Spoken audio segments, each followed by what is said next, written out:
La valse des entraîneurs dans notre championnat de football de Ligue 1. 14 départs de coach depuis le début de la saison. En seulement 14 journées. Hein, bon. La moyenne est vite faite, c'est un par journée. Abdelkader Amrani de l'ES-Sétif, le dernier en date. Pourquoi cette instabilité ? Qu'est-ce qui se passe ? On ne sait pas trop. C'est un véritable phénomène qui pose plusieurs problèmes. D'abord, il pose le problème de la bonne gouvernance des clubs pseudo-professionnels. Ouais. Parce que quand on monte un club professionnel et qu'on a des dirigeants du niveau, on va penser à l'avenir du club, on va penser à formation, on va penser à recrutement, on va penser à préparation et à l'horizon du club, les objectifs. Et si on étudie tout ça de manière scientifique, bon, peut-être pas scientifique, c'est un gros mot, de manière logique, on va prendre donc un staff technique et lui donner ses objectifs et y aller.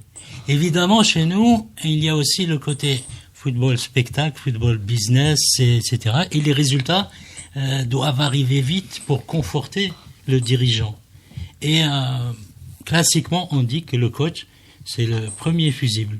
Pourquoi ? C'est le plus simple. C'est le plus simple, voilà. Quand il y a de mauvais résultats, est-ce qu'on doit changer le président ? Non. C'est Boucheddin. Non.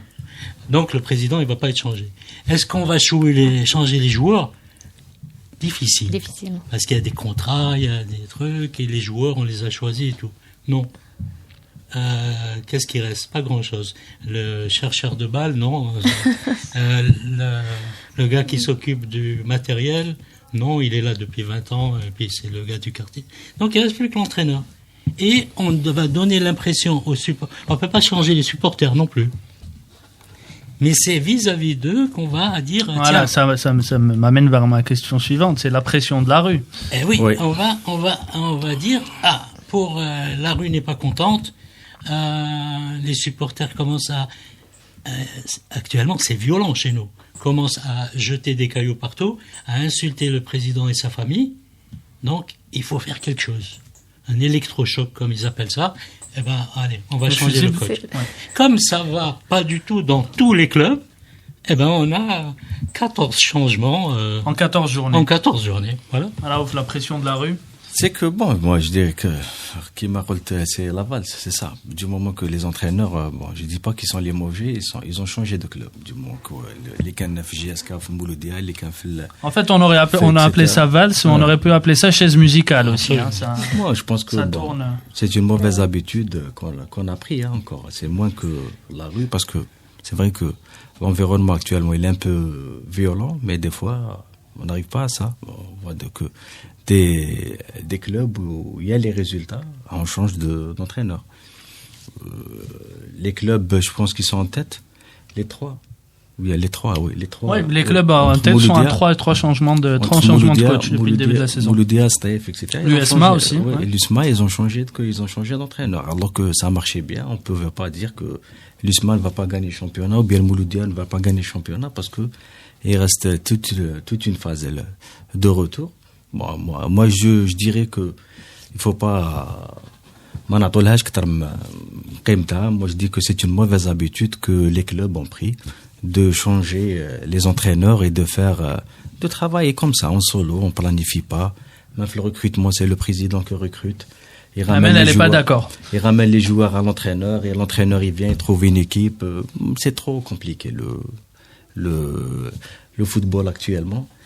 Et en plus, il y a une petite pression de la rue parce que bon, si on veut gérer un club qui se respecte, normalement on peut protéger son équipe, on peut protéger son staff, comme on doit protéger les joueurs. Amel ? Pour moi, pour les entraîneurs, je me dis c'est un oui et un non. C'est-à-dire, il y a des clubs où l'entraîneur, il doit être changé. Ça veut dire, des fois, les athlètes, là où il y a une bonne performance, ils ont vraiment quelque chose à offrir. Avec ou sans l'entraîneur, ils peuvent donner. Ils peuvent gagner, ils peuvent faire beaucoup de choses. Il y a des fois des entraîneurs qui viennent, ils veulent changer la politique d'une équipe. Et là, ça peut casser toute une équipe. Alors mieux vaut changer l'entraîneur et garder l'équipe. Et d'autre part, comme vous aviez dit, l'entraîneur aussi, le président n'a pas à décider normalement des recrutements, c'est à l'entraîneur de décider et de faire. Ça, c'est la tâche d'un entraîneur. C'est l'entraîneur qui connaît quel est l'athlète le plus important dans son équipe, quel est l'élément adéquat, parce que le président, il cherche tout pour gagner. Mais c'est l'entraîneur qui sait qu'est-ce qu'il faut pour cette équipe, c'est pas au président. Quand ça va mal, toi, en tant qu'athlète, on sait qu'il y a un effet psychologique en cas de changement d'entraîneur. Est-ce qu'il est réel? Est-ce que tu l'as senti? Quand l'entraîneur part, qu'un nouvel entraîneur arrive, on se dit, c'est un nouveau départ, ça va être mieux. Alors, quand un athlète, il a l'expérience, c'est-à-dire avec un nouveau entraîneur, avec l'ancien, il n'y a pas de changement pour lui. Le seul changement, c'est-à-dire, c'est par rapport au côté technique, mais avec l'expérience, on peut y aller. Mais pour les nouveaux, quand c'est un nouveau entraîneur, on ressent le changement. C'est-à-dire, après, on se dit, on gagne avec l'expérience. Est-ce qu'on a déjà le fruit du travail des années précédentes? On ressent ça. Parce qu'un nouveau entraîneur, c'est directement, quand il vient, il aime directement imposer son travail et donner. Pour lui, c'est le... Mais quand un club, une équipe a l'habitude de gagner chaque année, cet entraîneur qui vient, il doit collaborer pour la victoire, pour rester toujours dans le même chemin. Mais s'il vient, il donne directement d'autres prérogations, là, ça peut toucher au club. Mais pas dans l'année sur place. À l'année, parce que les athlètes ont déjà acquis une certaine expérience, un certain jeu dont le nouveau entraîneur, il peut pas changer du jour au lendemain. C'est à partir de la deuxième année où l'entraîneur, quand il commence à faire, c'est là où ça peut vraiment dégénérer vis-à-vis des athlètes. Pourquoi? Parce que du jour au lendemain, il commence à changer toute une méthode de jeu, il commence à changer pas mal. Et là, justement, c'est difficile de garder, c'est dans le foot ou dans un autre sport, de garder une identité de jeu ou un style quand ça change toutes les 3 ou 4 journées de championnat. Oui, tout à fait. Parce que maintenant, les clubs algériens, moi, je ne me reconnais pas, après toutes ces années à connaître les clubs dans les différentes villes. Moi, j'ai été médecin de club, j'ai été sur le banc, j'ai été à tous les niveaux d'ailleurs, que ce soit de mon club de ma ville ou des clubs où j'ai été, même des équipes nationales. Donc, on apprend à connaître un peu les qualités, les défauts, la visibilité d'un club. On sait comment ça se passe, etc. Maintenant, on ne sait plus rien.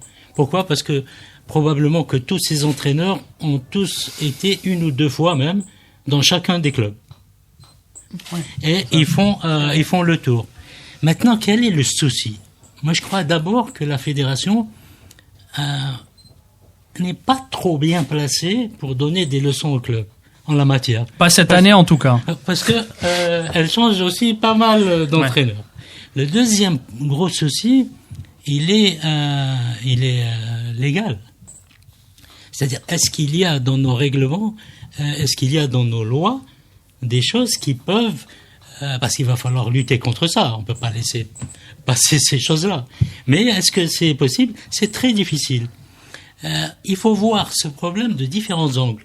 Si on le voit de l'angle du président de club, il va falloir mettre quelque chose dans les statuts des clubs pour qu'ils puissent limiter ce nombre d'entraîneurs ou ce nombre de changements.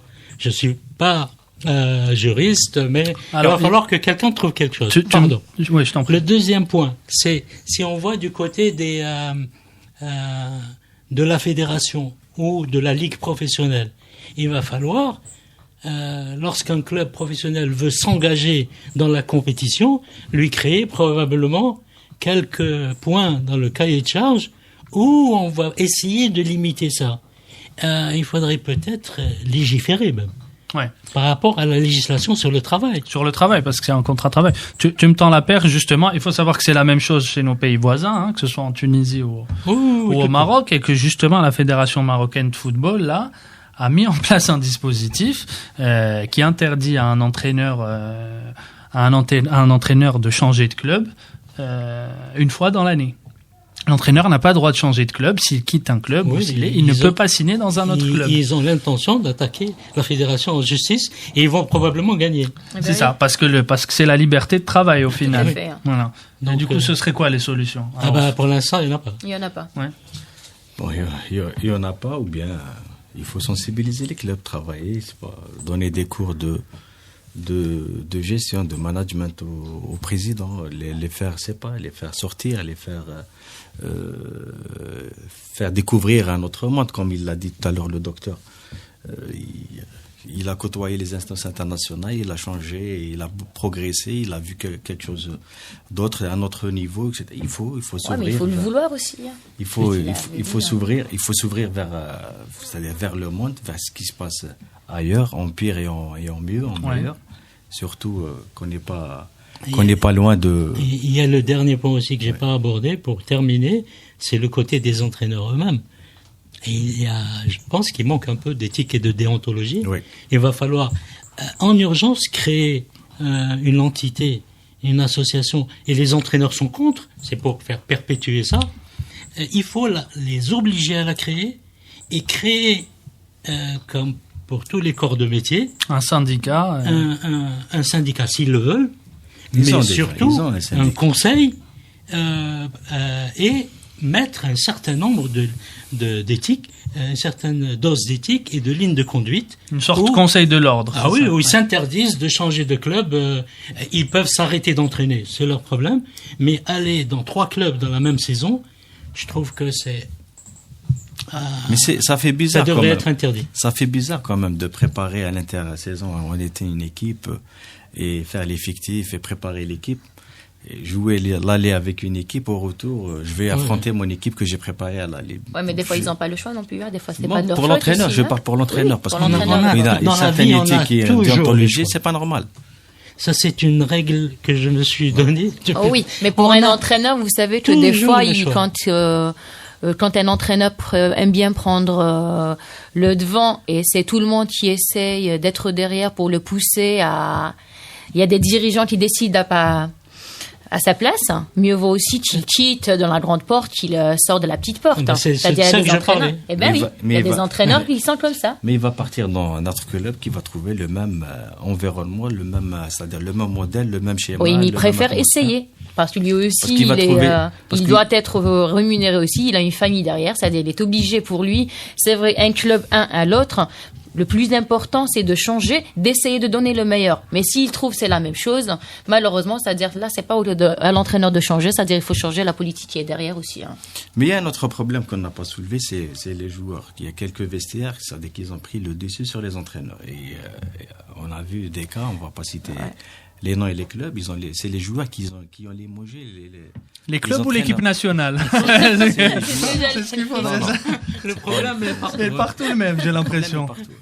Enfin, ça dépend de la personnalité du coach aussi. Hein. C'est ça. Il y a des joueurs qui se sont soulevés contre un entraîneur, mais qui n'oseraient pas du tout placer un tout petit mot dans leur club. Oui. Si vous voyez ce que je veux dire. Tu as peut-être un nom à donner, non? Oui, mais je le donnerai pas. Non, c'est pour ça que je dis tout à l'heure, il faut faire évoluer nos dirigeants, nos entraîneurs. C'est une question de personnalité, c'est une question de compétence.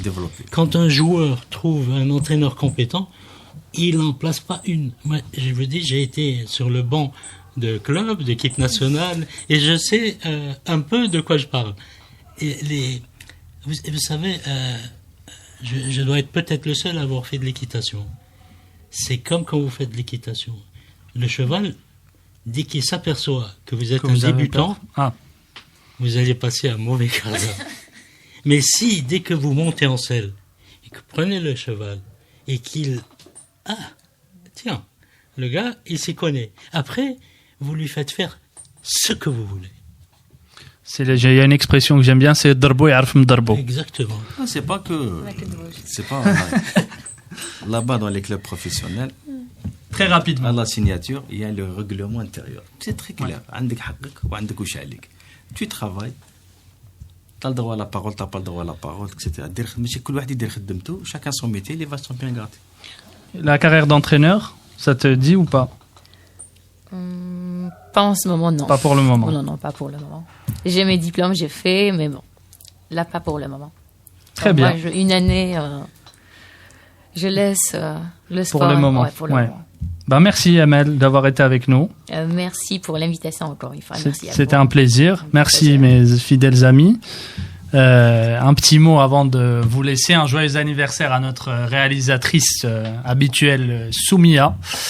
Je remercie aussi, on lui souhaite beaucoup de bonheur et tout ce qu'il y a de meilleur. Merci à Youssef qui l'a remplacé et à Ahmed qui est derrière la caméra. Je vous donne rendez-vous très bientôt pour un nouveau numéro de l'Alam. Allez, très bonne fin d'année à tous. Bye. Merci.